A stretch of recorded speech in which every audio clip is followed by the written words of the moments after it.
Olá, pessoal, todos bem? Espero que sim. Eu sou a professora Nayara Negreiros e hoje nós vamos dar início às nossas aulas sobre direito processual do trabalho.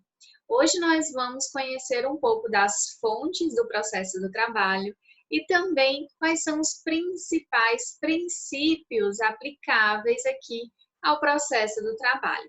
Então vamos lá, nós vamos aqui dar início com o nosso conteúdo. E para a gente começar a falar, vamos partir aqui do conhecimento das fontes do direito processual do trabalho.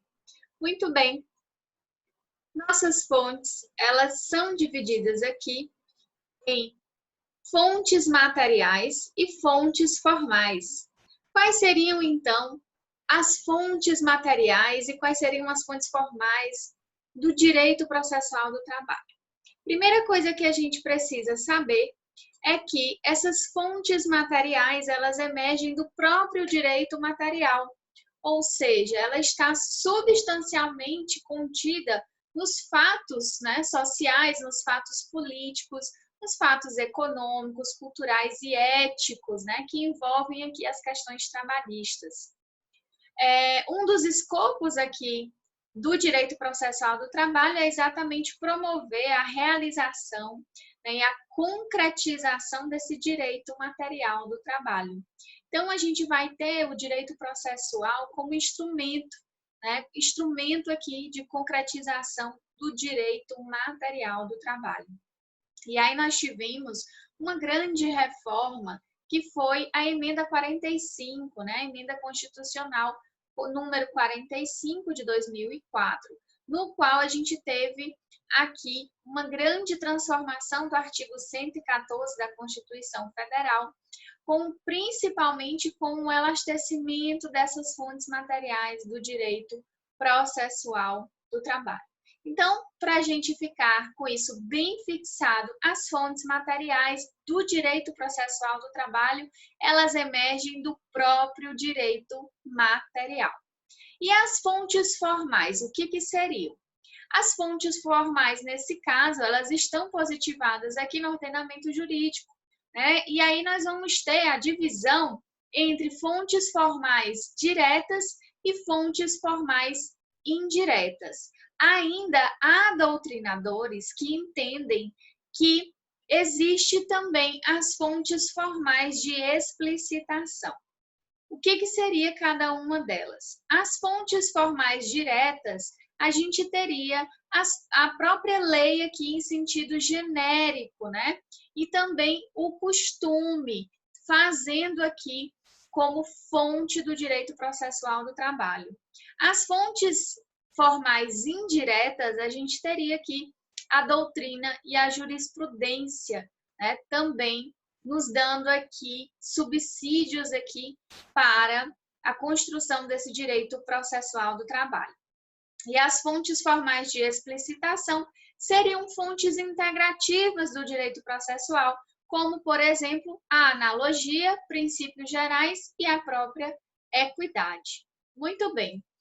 Aí, a título de exemplificação das fontes formais diretas, a gente vai ter a nossa Constituição Federal, né, como a norma principal dentro do nosso ordenamento jurídico, né? Lembrando daquela pirâmide de Kelsen, nunca vamos nos esquecer da pirâmide de Kelsen. Nossa Constituição, ela está no topo, né, do arcabouço aqui jurídico brasileiro. E, claro, fora a nossa Constituição, teríamos também as leis infraconstitucionais, e aí a gente vai ter como principal fonte a nossa própria CLT, né? A CLT, ela é a Lei 5.584 de 1970. Vamos ter também aqui o próprio Código de Processo Civil sendo aplicado subsidiariamente ao processo do trabalho. Nós vamos ver, inclusive, um princípio que fala sobre isso. Vamos ter também a Lei de Execução Fiscal, que também vai poder ser aplicada aqui, principalmente quando estivermos falando de execuções. Também temos aqui A própria lei de organização dos tribunais, nós vamos ter a lei da ação civil pública, nós vamos ter aqui uma parte também do CDC, do Código de Defesa do Consumidor, também sendo aqui possível aplicável ao processo do trabalho, na sua parte processual. Vamos ter também o próprio ECA, né, o Estatuto da Criança e do Adolescente, e nós vamos ter também a Lei de Proteção à Pessoa Portadora de Necessidades Especiais. Então, tudo isso constitui as fontes formais diretas do processo do trabalho. E as fontes formais indiretas, nós vamos ter a doutrina, a jurisprudência, as nossas súmulas e OJs, súmulas tanto do TST, quanto do STF, quanto do STJ, nossas orientações jurisprudenciais, as famosas OJs, né, da SDI 1, SDI 2 ou SDC do nosso TST, que também nós vamos estudar aqui a formação e a composição do TST e dos órgãos da Justiça do Trabalho. E temos também a construção de precedentes judiciais aqui dentro do processo do trabalho. E aí nós vamos ter, né, a súmula vinculante também aqui considerada como fonte formal direta. Então, muita atenção. Enquanto as súmulas normais, súmulas de STJ, STF, TST, elas estão elencadas como fontes formais indiretas, a gente tem uma exceção para a súmula vinculante, né, que elas são aqui emitidas pelo STF, mas elas têm valor de fonte formal direta, certo? E aí nós vamos entrar agora na parte de princípios.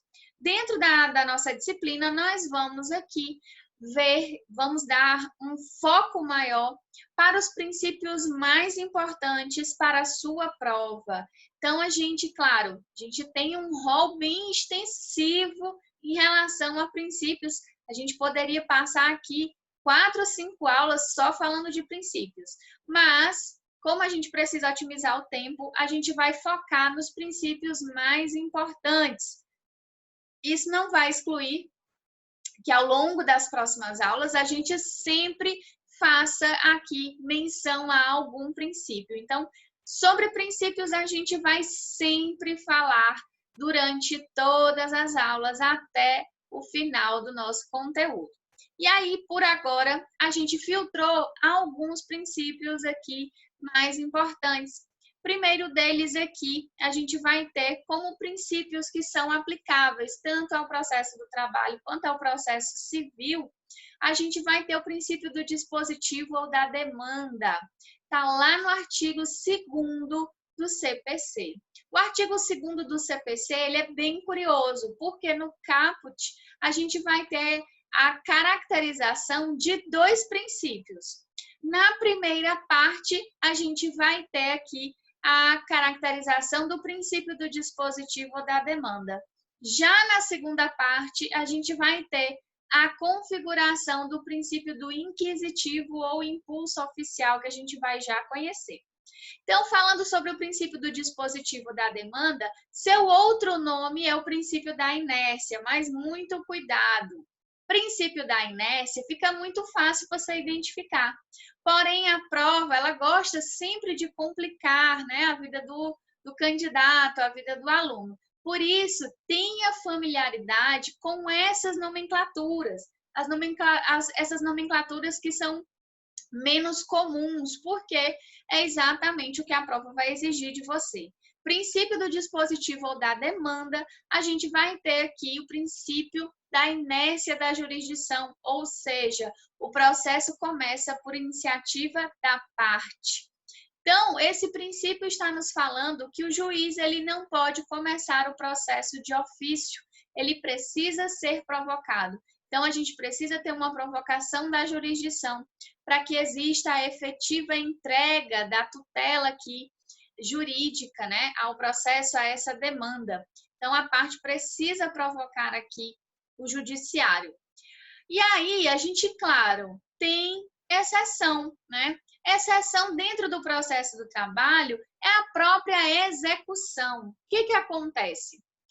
Antes da reforma trabalhista, a execução no processo do trabalho era tida como automática. Então, bastava que o processo, na fase de conhecimento, transitasse em julgado, a Justiça do Trabalho iniciava o processo de execução de ofício. Isso, com a reforma trabalhista, houve mudança. Então, hoje, se a parte não estiver assistida por advogado, o juiz, ele vai aqui iniciar o processo de execução de ofício. Porém, se a parte estiver assistida de advogado, aí o advogado é quem tem que dar início à execução. O juiz, ele fica aqui impedido de iniciar de ofício este procedimento. Então, muito cuidado com este princípio aqui na sua prova. É um princípio que costuma cair bastante. O princípio do inquisitivo ou impulso oficial, a gente já até falou um pouquinho. Ele também está configurado lá no artigo 2º do CPC, na segunda parte do caput. O processo começa por iniciativa da parte, mas ele se desenvolve por impulso oficial. O que isso significa? Que após o ajuizamento da ação, ou seja, após a provocação aqui pela parte em relação ao Poder Judiciário, né, aqui a Justiça Trabalhista, o juiz é quem vai dar impulso a esse processo, ou seja, o juiz é quem vai aqui determinar todos os atos processuais para seguir, né, com esse processo, para poder prestar essa jurisdição ao final, prestar essa resposta, essa tutela aqui em relação a essa demanda. Então, o princípio do inquisitivo ou impulso oficial é exatamente o que está lá na segunda parte do artigo 2º do CPC. Aí a gente vai ter, dentro da CLT, como exemplo, o artigo 765, ou seja, o juiz pode determinar qualquer diligência para esclarecimento da causa. Então, o juiz ele tem essa faculdade, né, de dar seguimento ao processo, determinando vários atos aqui processuais. Princípio da instrumentalidade. O que é isso? O princípio da instrumentalidade, ele vai dizer que os atos aqui que não forem confeccionados, não forem aqui realizados na forma que a lei determina, se não ocasionar prejuízo, eles podem ser aproveitados. Então, o princípio da instrumentalidade significa que o processo ele é instrumento da justiça e ele vai ser um meio e não fim, né? Então, também pode ser chamado de princípio da finalidade. E aí a gente vai ter, por exemplo, como exemplo, o artigo 880 da CLT, que diz: a citação na execução é por oficial de justiça e é pessoal. Caso seja citada outra pessoa, mas mesmo assim o resultado não toma ciência, ou aliás, o executado não toma ciência e pratica seus atos, não resta prejudicado o processo, sendo o ato de citação válido.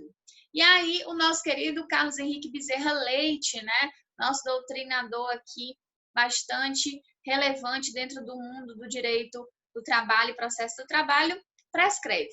Quando a lei prescreve que o ato deve ser realizado de determinada forma, sem culminar nulidade, o juiz considerará o ato válido se realizado de outro modo, mas alcançar a finalidade. E aí a gente tem até uma súmula do TST, a 427, que diz: intimação feita em nome de outro advogado que não indicado na reclamação, mas não gera qualquer prejuízo, né? Ela vai ser considerada válida. Então, o princípio da instrumentalidade é exatamente o princípio que fala sobre o aproveitamento desses atos, né? A convalidação desses atos que foram realizados de outra forma, diferente do que está prescrito em lei, mas que não geraram prejuízos e não vai gerar nulidade do processo, podendo ser, então, aproveitados. Princípio da impugnação específica, um princípio muito voltado aqui para o reclamado, né? Para o nosso réu dentro do processo do trabalho. A gente vai aprender, inclusive, que no processo do trabalho as partes se chamam reclamante, a parte autora, e reclamado, a parte réu.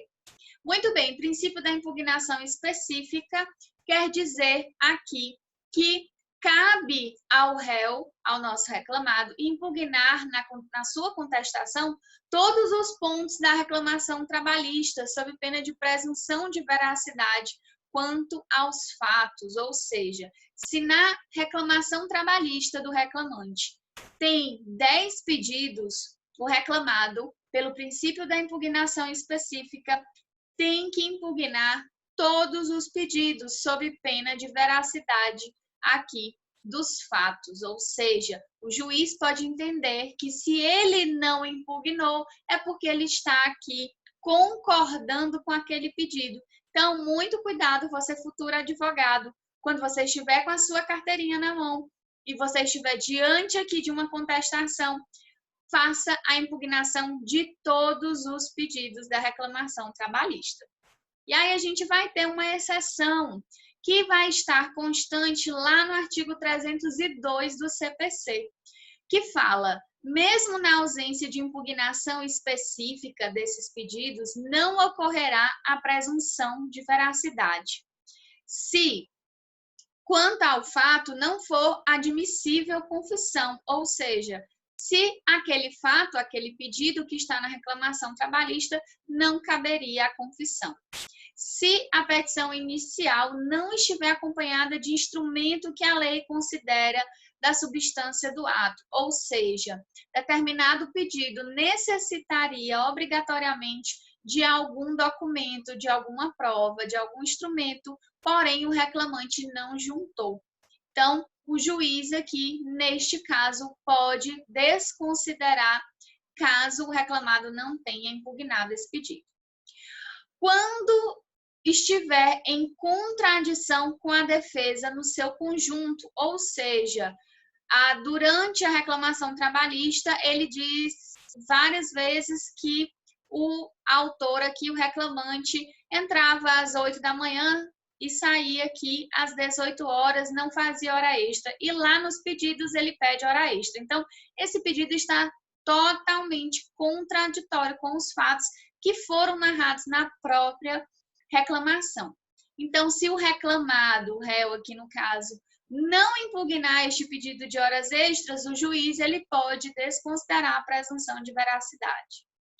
Não há exigência desse princípio para defensor público, advogado dativo e curador especial. Ou seja, quando a gente estiver diante de um reclamado que esteja sendo assistido pela Defensoria Pública ou um advogado dativo que foi nomeado pelo juiz ou um curador especial, a gente não vai ter a aplicação aqui do princípio da impugnação específica. Muito bem, outro princípio aqui muito interessante dentro do direito processual do trabalho é o princípio da proteção processual. A gente vê muito esse princípio da proteção no direito material, desde a aplicação da lei mais favorável, né, da norma mais favorável, da condição mais benéfica, né, indúbio pro operário. Então, a gente tem vários aqui princípios dentro do direito material do trabalho que vão aqui proteger o trabalhador.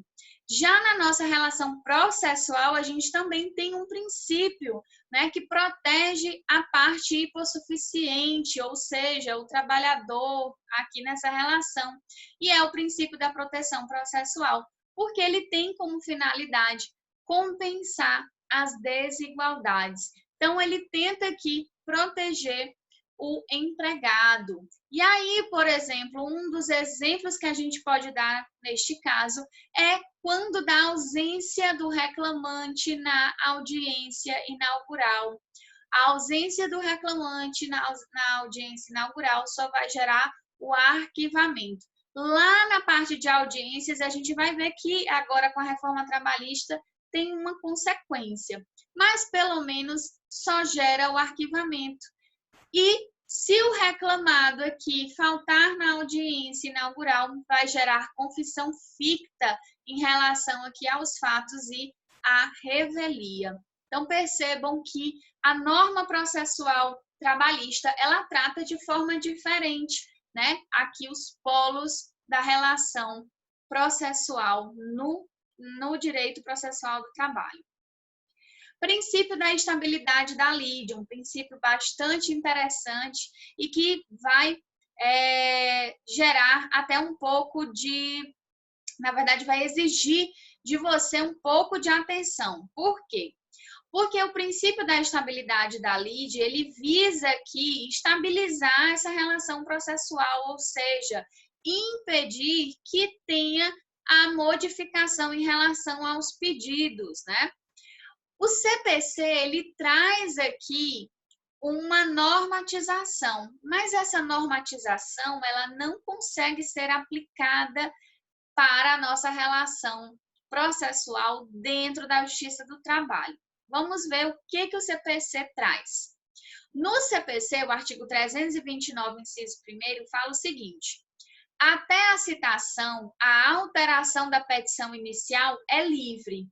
Após a citação, só com a concordância do réu. Após a apresentação da contestação, não pode mais alterar a petição inicial.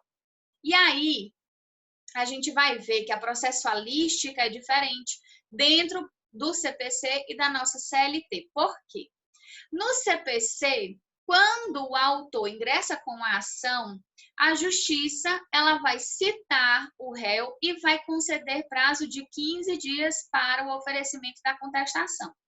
Depois desse prazo é que é marcada aqui a audiência, né? E aí, na audiência, eles vão deliberar, vão pegar os depoimentos e tudo mais. Só que na Justiça do Trabalho é diferente. A apresentação da contestação é na própria audiência. A gente não tem esse prazo de 15 dias como tem no CPC. Logo, essa regra aqui da estabilidade da lide, ou seja, essa regra de que pode ou não mudar a petição inicial, ela vai ter uma aplicabilidade diferente. Aqui, para nosso direito processual do trabalho, a gente vai considerar livre essa alteração da petição inicial até a audiência. Por quê? Porque na audiência a gente vai ter o oferecimento da contestação, tá certo? Então, muito cuidado com este princípio, o princípio da estabilidade da lide.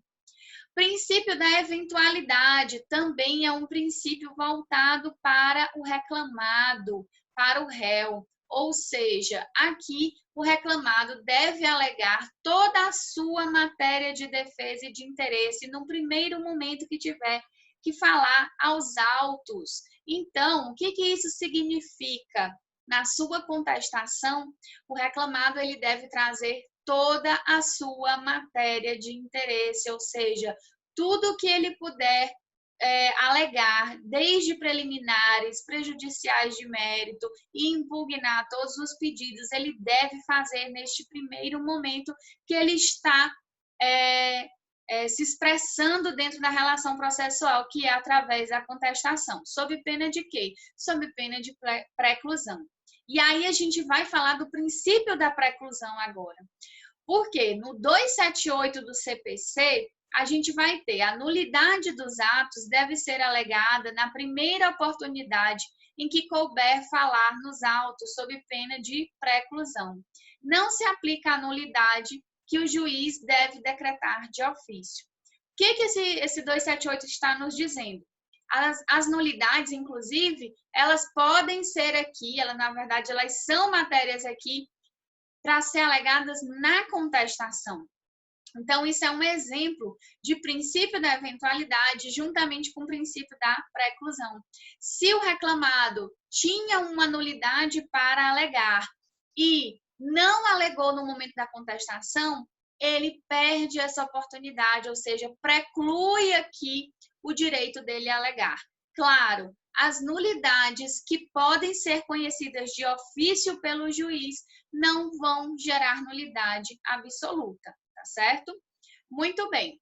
Artigo 507 do Código de Processo Civil. É vedada à parte discutir no processo as questões já decididas, a cujo respeito se operou a preclusão.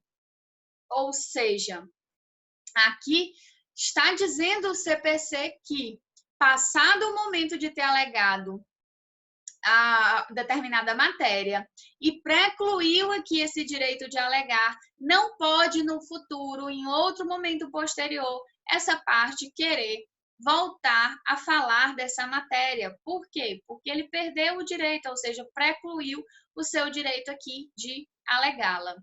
Artigo 795 da CLT. As partes devem arguir as nulidades na primeira vez que falarem aos autos, ou seja, o 795 vem aqui, né, ratificar o que o 278 do CPC também já traz. Muito bem. E aí nós vamos ter vários outros princípios, que são princípios até em comum com o processo civil, que a gente não vai esgotar aqui nesse momento, até porque são princípios que vocês podem ver lá em processo civil. A gente vai ter o princípio da economia processual, a gente vai ter o princípio da perpetuatio jurisdictionis, né, que é a perpetuação aqui da jurisdição, através aqui da fixação da competência. Nós vamos ter o princípio do ônus da prova, que nós vamos falar lá na aula sobre provas no processo do trabalho, assim como a perpetuação da jurisdição, a gente vai falar na competência, na aula de competência. Nós temos um princípio bem importante, que é o princípio da oralidade, ou seja, tanto a reclamação trabalhista quanto a contestação, elas podem ser orais, elas podem ser verbais, né? Então, vigora no processo do trabalho o princípio da oralidade. Vamos ter também o princípio da imediatidade ou imediação, ou seja, o juiz está obrigado aqui ao contato direto com as partes. Vamos ter também o princípio da identidade física do juiz, vamos ter o princípio da concentração, ou seja, a audiência em regra no processo do trabalho, ela é una, mas a gente vai falar sobre isso na aula de audiências. Princípio da irrecorribilidade imediata das decisões interlocutórias, vamos falar também sobre ele na aula aqui de recursos. Temos o princípio da boa-fé processual, aplicável também ao processo do trabalho. Princípio da vedação da decisão surpresa, que também aqui foi incluído no CPC de 2015 e teve aqui aplicação subsidiária ao processo do trabalho. Princípio da primazia da decisão de mérito. Princípio do ônus da prova, que a gente vai falar. Princípio da oralidade também a gente já falou. E aí, na próxima aula, a gente já vai aqui falar um pouco sobre a organização da justiça do trabalho. Então, pessoal, a gente fica por aqui e eu espero que vocês tenham gostado da aula e tenham conseguido compreender a matéria, né, que é o mais importante. Então, daqui a pouquinho a gente se encontra novamente com a organização da justiça do trabalho. Um abraço para vocês.